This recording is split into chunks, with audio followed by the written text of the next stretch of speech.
to Cocomerry, where fun begins. In the barnyard right at the break of dawn, animals awaken to greet the morn. The rooster crows with might and zest, while the cow lowing sets the farm's best. A dog's woof echoes in the morning air, while a cat's gentle purr soothes without a care. The horse neighs loud, the piglet squeals, and the sheep's soft bleat a melody reveals. Ducks quack and frogs ribbit near the pond, while an owl's hoot in the trees beyond.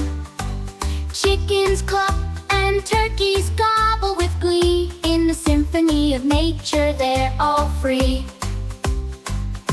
Lions roar and tigers growl with pride, while elephants trumpet their call far and wide.